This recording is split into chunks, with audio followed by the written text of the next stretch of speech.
Good afternoon, everyone. I am Congresswoman Sarah Elfreth, and I am starting this Instagram Live, and I'm going to invite my friend and colleague, Congresswoman Julie Johnson from the great state of Texas. She is hopefully connecting, and I hope I did that right. Yes, I did. Hey, hey, this Hi, is how a are you? Let me turn your technological volume up. marvel. I'm sorry? This is a technological marvel. It is. I am sitting in Washington, D.C. right now. Representative Johnson is sitting in Texas, I'm just out in the world, man. out in the world, doing great work each and every day. So, first of all, I'm so grateful that you're joining me, Julie. I think I can say to the world, one of my best friends in Congress. Um, Back and at you, sis. and I'm so grateful you're taking your time. So I want to just start by giving some context for folks here.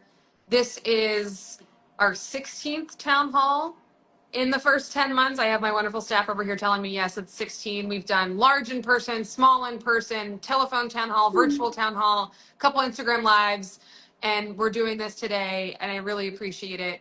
And to have a friend talk through exactly what the heck is going on in Washington, what we are fighting for, all of that good stuff. So before I get to questions with my friend Julie, I want to remind folks that we are now in day 9 of the government shutdown. And while the federal government is shut down, I'm in my Washington office right now. My staff is working. We're all working to answer every phone call, return every email, and be there for all of our constituents. We have a wonderful resource guide that you can check out online at elfrith.house.gov, and our phone number is 410-832-8890. If we can be of help to you, please reach out. We are working through this shutdown. And you've heard me say this many times in the last 10 months, during DOGE cuts, now during the shutdown. My state of Maryland is acutely and disproportionately impacted by any action from the White House and any federal government mass firings or layoffs or what's happening right now. We're unique in that sense, but we are not unique in that my constituents and many folks watching at home are experiencing a healthcare affordability crisis.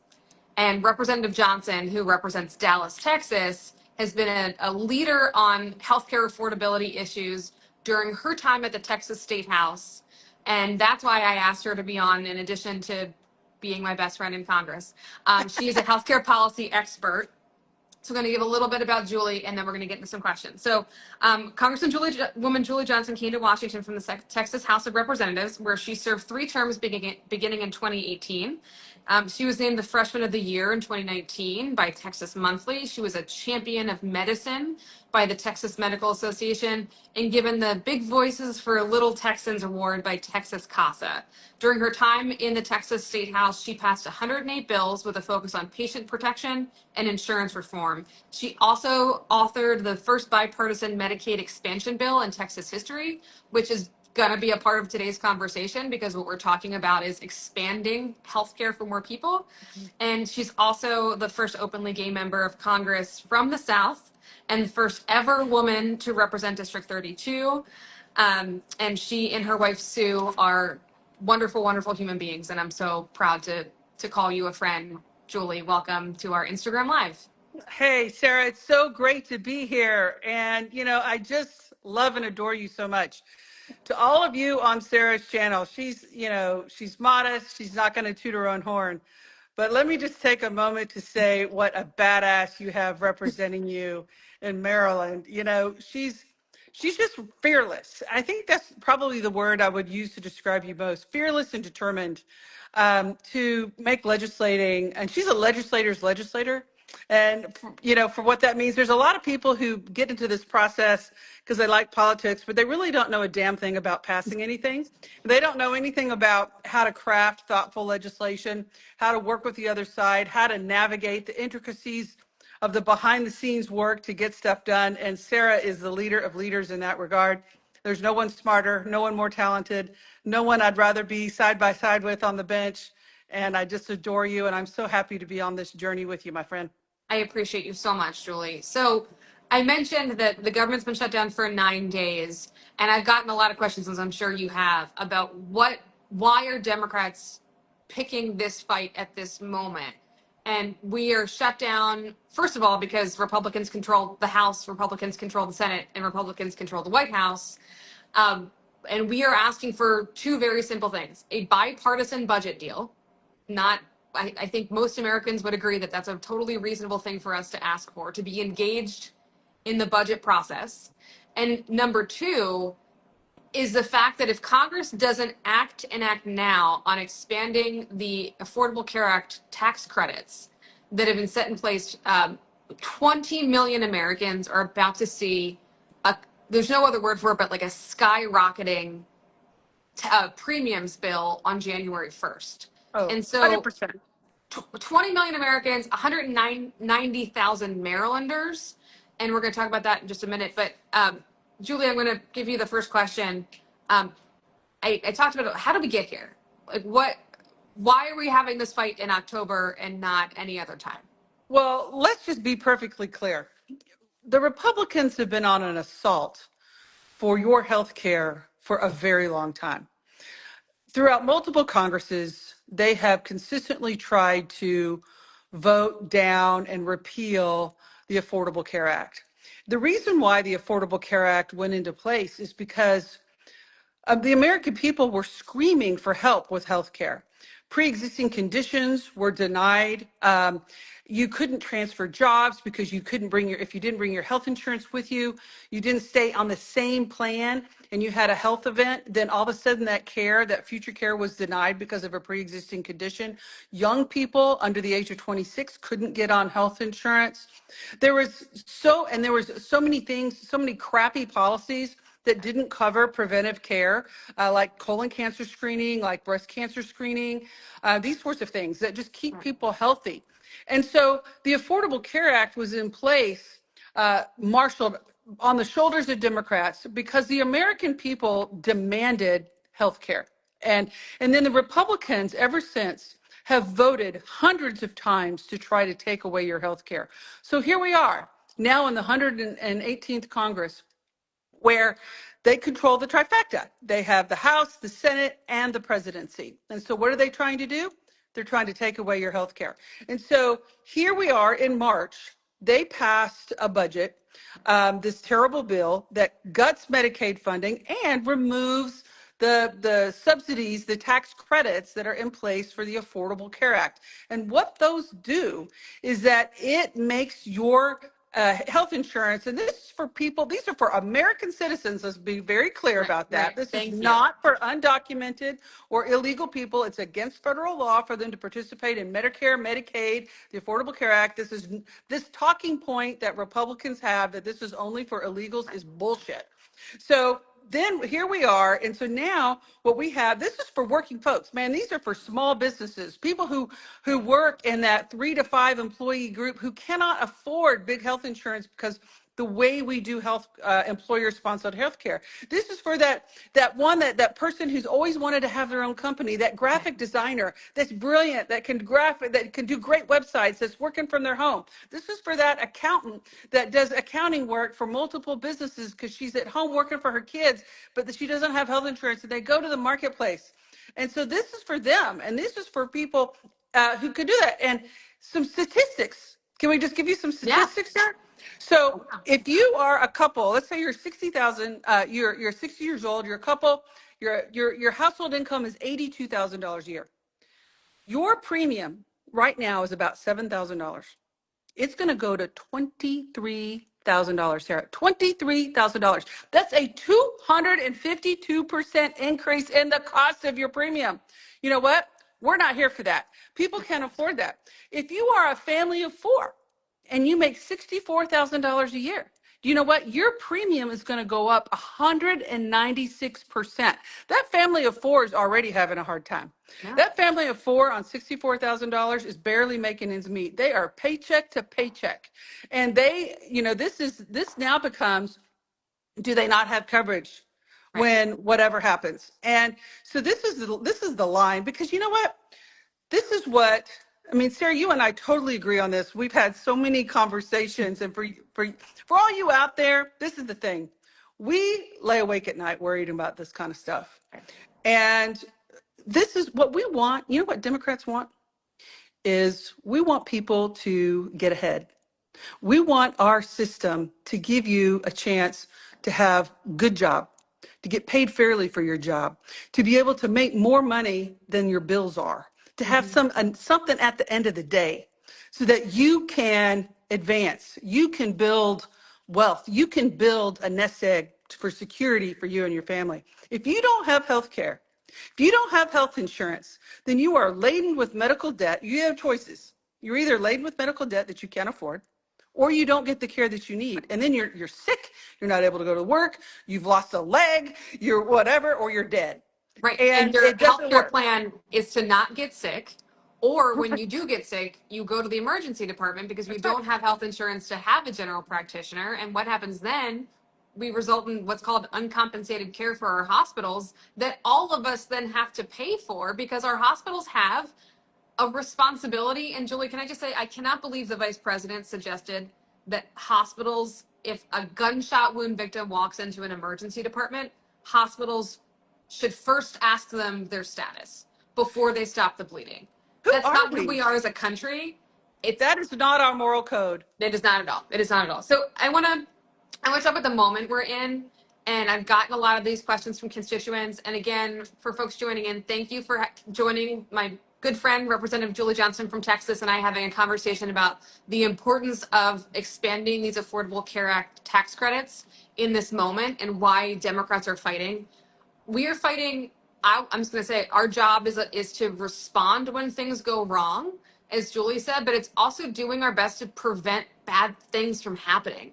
And January 1st, bad things are going to happen if we don't act. And so let me ask you this, Julie. I've gotten the question, why can't we just vote for this 7-week continuing resolution, CR, in Washington language?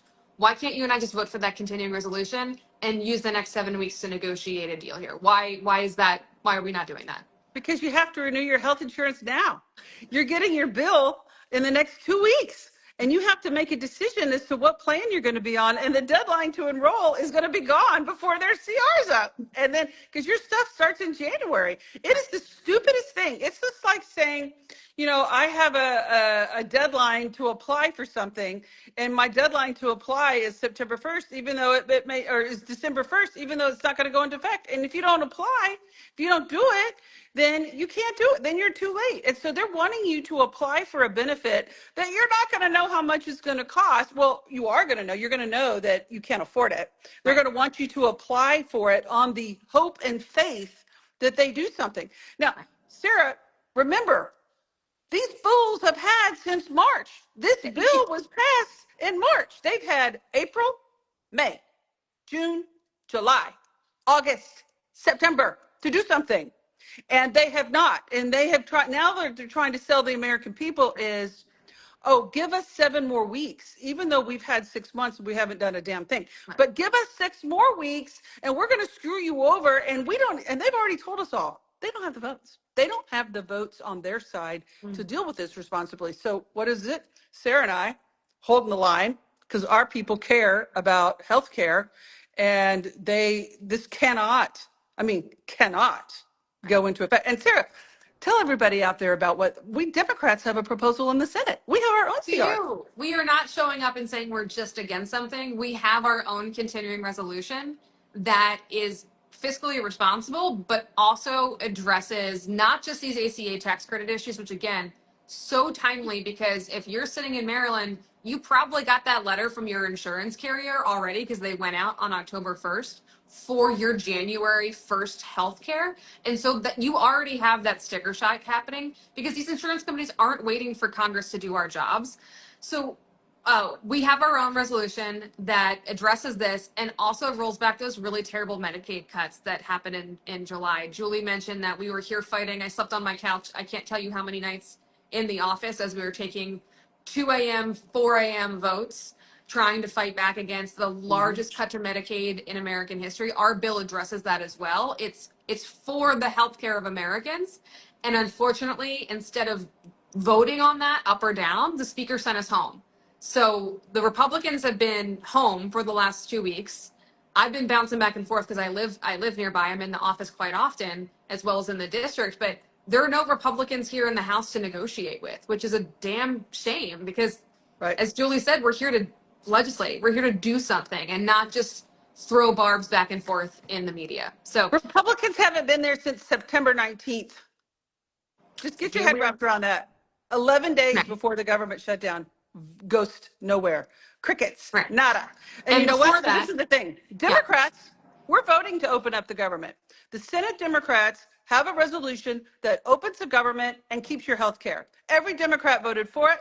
Every Republican is voting against it. So my statement is the Republicans are shutting down this government in the veins of trying to steal your health care. And we are not, NOT, not, bold, capital underline, triple exclamation point, not here for it. Well, it's like, this is going to date me, but it's like Charlie with the football. Like, how many times are we going to, let them take the football away every time? We've had since March to negotiate. We were also, the speaker sent us home for 5 weeks this summer instead of addressing this. We came back for a couple weeks in September and didn't address it. And now Right. we're in this position where Democrats are simply asking, let's come to the negotiating table. Let's work out a deal that doesn't throw 20 million Americans under the bus. And I also need to note, for folks know insurance markets don't work in a vacuum. And so we're talking about the 20 million Americans who rely on these ACA tax credits to keep the cost of their healthcare down. But if we don't renew them, it's not just those folks who, by the way, are going to experience an average of a 95% increase in their premiums, but this also affects the rest of the insurance market. And I have a note here. I just had the Maryland insurance administrator in my office 20 minutes ago talking about this. If you're not even on the exchange, but you get your healthcare through the individual market, if you're not employee based, you're going to see an average of $1,000 a year in your healthcare costs go up. And as Julie said, we're already in the midst of a housing affordability crisis, childcare affordability crisis. Damn if you don't go to the grocery store and hit by the grocery affordability Have you crisis. seen the cost of just a package of a package of 6 of like paper towels? It's crazy. It's. I feel like I'm back in the It's like pandemic. $30. It's crazy. It's outrageous. It's I mean, it's absolutely crazy.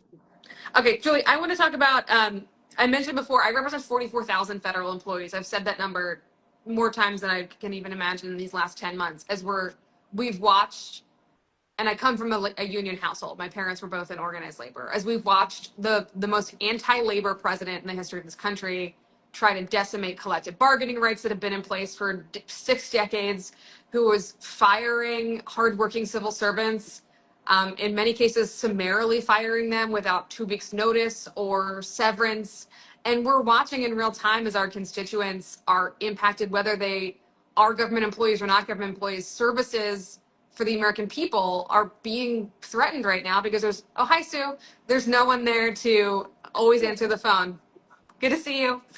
That it's impacted my district because I have so many federal employees. But Julie, how is the shutdown, or just like the Trump administration's policies towards federal workers, impacting you in Texas?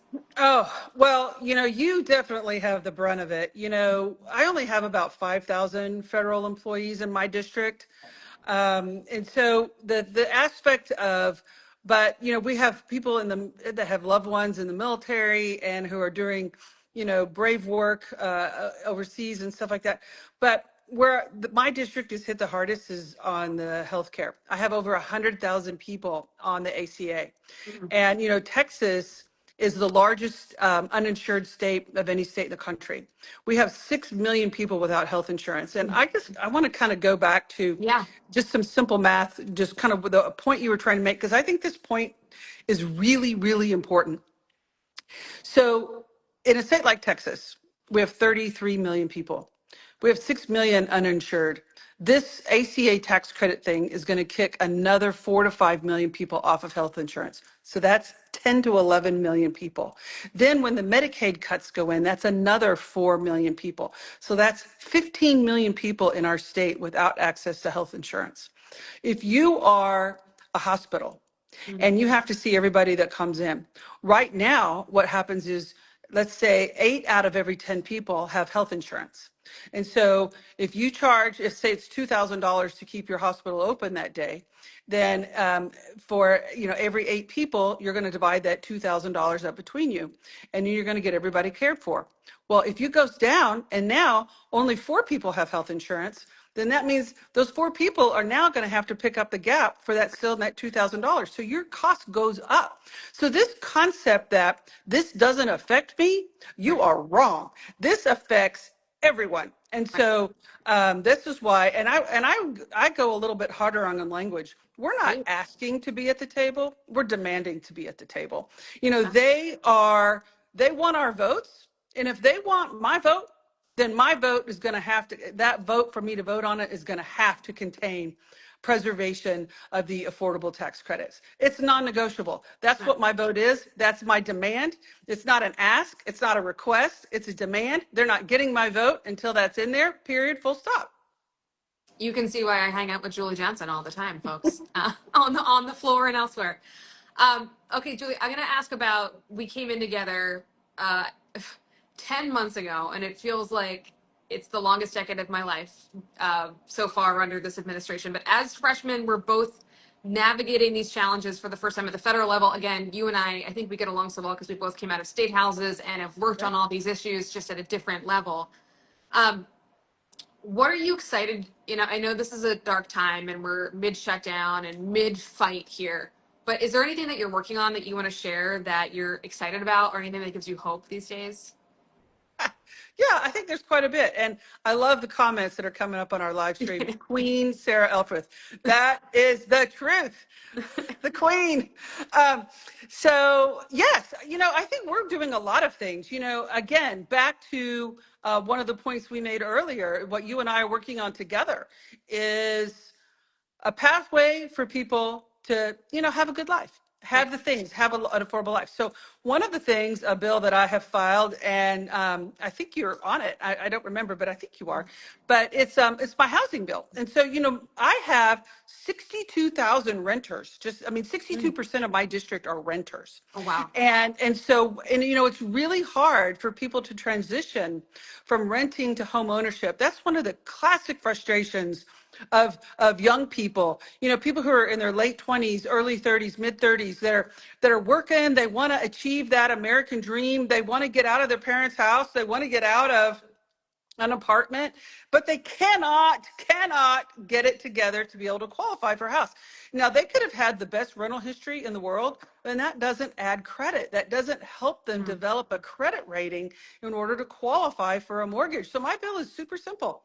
It's the Easy Access to Affordable Housing Act, and it's basically says you can get a credit rating, you can develop a credit history for your on-time rent to help you build a credit score in order to qualify for a mortgage. Super simple, super easy, but it was an obstacle I wasn't even really aware of. That's why Sarah and I meet with people, because when we hear of these troubles, the best thing that can happen is for when you guys reach out to us and say, I have this problem, this is so damn annoying, I wish we could fix it.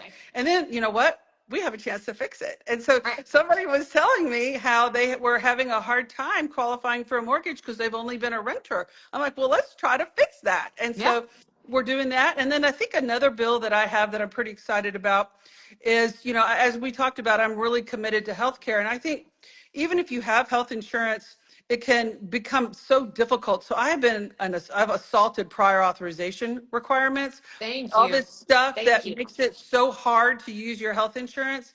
And so this is a bill I passed in Texas, and I have filed it at the federal level. It's basically says if you have a chronic autoimmune disease, you have a chronic situation, you're not getting better, your disease process isn't going away, you shouldn't have to have approval from your insurance company every 30 days to get your medicine. It just bogs down the cost. It's a burden on the physicians. It's a burden on the patients. It's ridiculous. And Yes. so it just makes it to streamline some of those things. So those are two of my pieces of legislation I'm particularly excited about. I What love about that. you? And Tell me, well, what are you I'm gonna doing? dig. I'll tell you in a minute, but I'm so excited for your prior authorization bill. Meeting with, obviously we've been talking about healthcare so much during this first term, first 10 months, not even term, 10 months you and I have been in Congress. I meet probably once a week with a different person in the healthcare industry, and I'll be with one of my local hospitals on Saturday in the district. But every provider I meet with complains to me about this prior authorization, we're on Instagram, I'm going to say bullshit that we have in this country right now of somebody who is not necessarily a medical professional, let alone a doctor at an insurance company, who is telling doctors whether they can prescribe life-saving medication on a monthly basis is just a crazy system that we have set up. And I'll share with this group. I was with one of my Republican colleagues on Saturday, and I was talking about the extension of the Affordable Care Act tax credits. And he brought up from his point of view, you know, he didn't say this, but I read between the lines, and I'm looking for an opportunity to get some bipartisan support here. We have to tackle the insurance marketplace holistically. And I couldn't agree with him more. This moment right now, we have to tackle the ACA tax credits because, again, your mailboxes already have your premiums increase letter there. We have to act now, but it's part of a larger conversation we have to have. And I just want to say thank you for leading the effort and spearheading this conversation on prior authorizations in Congress. I can see from the comments here that a lot of folks are experiencing that same prior auth headache that you and I have experienced. And so thank you for spearheading that. I really appreciate it. It's crazy. You know, you shouldn't have to get all these permissions, all this stuff, you know, all they're trying to do is put as many roadblocks in place to keep people from using their care and their coverage. And it's so expensive. And, you know, but you're right. You know, Sarah, I think one of these days, I think you and I need to hole up and have a big pot of coffee and a lot of tea and maybe some incentives at the end of it. But to really kind of hash through some suggestions on reforming our health insurance, our current employer-based model isn't working. We have so many people who are self-employed and small, but it leaves all the small business market out. And it only benefits people who work for large employers. And we really have to come up with alternative ways for people to be in a risk pool for health insurance that makes sense and that has accommodated to the new form. And so I think there's a lot of options out there that we can start taking a look at, but we should give ourselves the flexibility and the intellectual space to really approach this from a novel concept, not trying to fix a crappy system. Right. How can we do it? And maybe we can come up with something. I appreciate that. And I'm going to tell a little bit of a story. I know I only have 3 minutes left. My staff's giving me the eye, but something you asked what gives me hope. And I'm working on we just had a long deep dive this morning with my team, and I sat down to talk about legislation, 2-hour great conversation, things we have in the pipeline, things we filed. I want to talk for a moment, Julie. I want to bring you and I back to Williamsburg, Virginia in January. So the freshman members of the House, both Republicans and Democrats, have different orientations that we were invited to. And Julie and I went to all 3 orientations from November through January. But the last one we did in Williamsburg, Virginia, and I think you were in the room, we had a productive conversation on saving Social Security. And I know that's not the topic of today, but what gives me hope is that we had Democrats and Republican freshmen in that room who were looking at, okay, we know what the problem is, and how are we both going to compromise on both sides of the aisle to find a solution? And unfortunately, Democrats and Republicans aren't in too many rooms anymore these days. Right. It's part of the problem. It's part of what I'll say is broken in Washington. Something that you and I didn't have in the Texas State House, the Maryland State House. We were working with our colleagues from across the aisle every day. But that little moment we had in Williamsburg, if we can just recapture that, and we're not going to agree on everything, but can we find the courage and the strength to meet the needs of the American people? That's why they sent us to Congress. And that, when I'm having a dark day, I think back to that conference center in Williamsburg and how we almost got there, and how we can continue to talk about these issues on behalf of the American people. Okay, we're almost out of time. You can tell I can talk to Julie Johnson all day, every day, and I haven't seen her since the speaker sent us all home. Almost 3 weeks. 3 weeks? How long have I been home? I'm in Washington too often these days, but I haven't seen Julie in a while, and so I missed you, Julie. Thank you for fighting the good fight in Texas. You too, I hope to see you soon. We're supposed to vote on Tuesday. Hopefully, you know, that'd be amazing. But, you know, you and I both believe in bipartisanship. We both believe in effective government. but we also both strongly believe in standing up for the values, and being there for our folks. So thanks for having me on your Instagram Live. I adore I you so appreciate it. much. You're so special to me. This is super fun. We need to do it again. I think all that we've had great engagement. Thank you all for out there for Yeah. watching, and big hugs to you, sis. We'll see you soon. Miss you. I miss you. And for folks watching at home, please reach out to our office. Go on our website, find our FAQ page. If we can be of help to you, that is our job. Our offices are open during the shutdown, and we are fighting each and every day for you. So, Julie, I hope to see you soon. Hopefully Yep. Tuesday we can vote. See you next week. Take care Thanks out there. everybody for joining. All right. Bye-bye.